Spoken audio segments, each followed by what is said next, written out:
வணக்கம் நண்பர்களே. இன்று நாம் பார்க்க இருப்பது தபால் துறை. தபால் துறை குறைந்துவிட்டது. போஸ்ட் கார்டு வருவது, லெட்டர் எழுதுவது 80, 90, 2000க்குள்ளே அதிகமாக இருந்தது. ஆனால் இப்போது குறைந்துவிட்டது. அது அளவில் இல்லை. சுமாரான எல்ஐசிகள் சொல்லக்கூடிய பேங்கில் இருந்து வரக்கூடியது, இன்சூரன்ஸ், இந்த மாதிரி இது மட்டுமே வருகிறது. ஆகவே ஆனால் ஒன்று மட்டும் தவறாமல் முளைத்துவிட்டது. என்னவென்றால் ஆன்லைன் பர்ச்சேசிங். அதுதான் அடுக்கடுக்காய் வந்து கொண்டே இருக்கிறது. நான் சமீபத்தில் கூட ஒரு 2-3 வீட்டில் கூட பார்த்துக்கிட்டே இருந்தேன். அம்மா கொரியர், நம்ம ஓடிபி சொல்லுங்கள் அப்படிங்கிறாங்க. அடுத்தால ஒரு ஆள் கொரியர் வந்திருக்குது, ஓடிபி சொல்லுங்கள் அப்படிங்கிறாங்க. அடுத்தால கொரியர் வந்திருக்குது, ஓடிபி சொல்லுங்கள். ஆன்லைன் பர்ச்சேசிங் கூடுதலாக முளைத்துவிட்டது. ஒரு வீட்டுக்கு சுமாரான குறைந்தது 2-3 பார்சல், 4-3 பார்சல் வந்துட்டு ஒரு சில வீட்டில் 7 பார்சல் கூட அனுப்பி வச்சுட்டாங்க. அப்போ அந்த அளவுக்கு ஆன்லைன் பர்ச்சேசிங் அதிகமாகி விட்டது. இதனாலவே சில பேர் கடனுக்கு ஆளாக்கி விடுகிறார்கள்.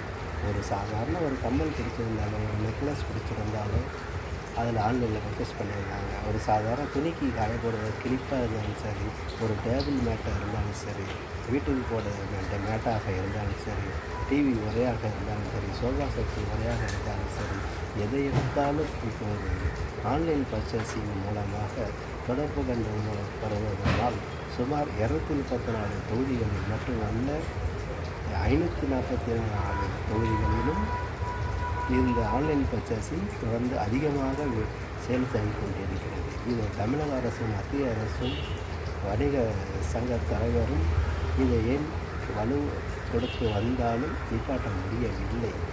காரணம், இதனாலேயே வணிகர் சாதாரண கடை வைத்திருப்பவர்களுக்கு வியாபாரம் குறைந்து விடுகிறது. இதன் உள்நோக்கம் என்னவென்றால், அவர் வெளிநாட்டுக்காரர்கள் நல்ல சம்பாத்தியம் அடைகிறார்களே தவிர உள்நாட்டுக்காரர்கள் ஏழையாகவே ஆகிக்கொண்டு இருக்கிறார்கள். அதாவது ஒரு பொருள் பிடிச்சிருந்தது என்றால் நம்மளுக்கு கையில் பணம் இருக்கோ இல்லையோ, ஆனால் டெலிவரி அண்ட் கேஷ் அப்படி அந்த இதை மட்டும் பார்த்துக்கிட்டு சில பேர் பைசா கேஷில் இருந்தால் அதிலே கேஷ் பண்ணிவிட்டு அனுப்பி விட்டுறாங்க. ரெண்டு ஆப்ஷன் இருக்கிறது.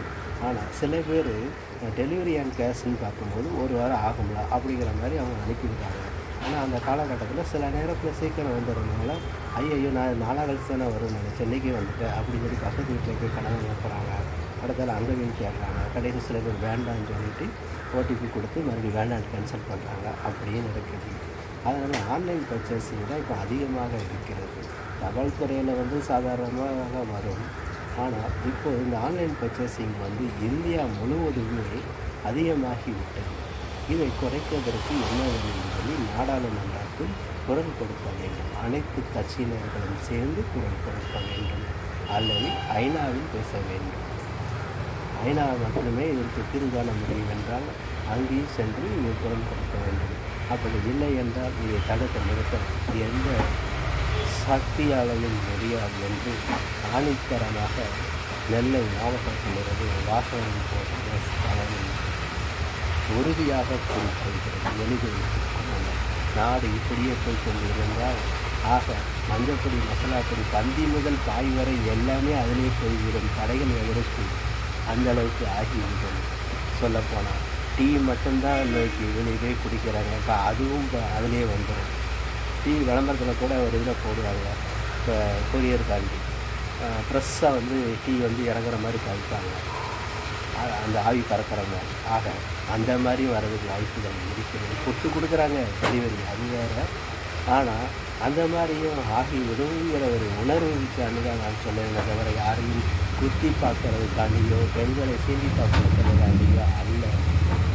நம்மளுடைய பைசாவை நல்ல ஒரு இதாக பயன்படுத்த வேண்டும் என்கிற கடன் சுமையிலிருந்து மீள வேண்டும் என்பதற்காக மட்டுமே ஆணித்தரமாக கூறிக்கொள்கிறேன். ஆகவே இதை குறைத்து கொண்டால் நாடு நல்லாயிருக்கும், அந்த குடும்பம் நல்லாயிருக்கும் என்று சொல்லிக்கொண்டு உங்கள் ஆசைகள் இருக்கலாம். அதுக்காண்டி என்னுடைய ஆசை இதை சொல்கிறதுக்கு நீங்கள் யாரும் கூட கேட்கலாம். மனிதாபிமானம் உள்ளவர்களுக்கு மட்டும் நான் இதை சொல்லி எனக்கு நன்றி.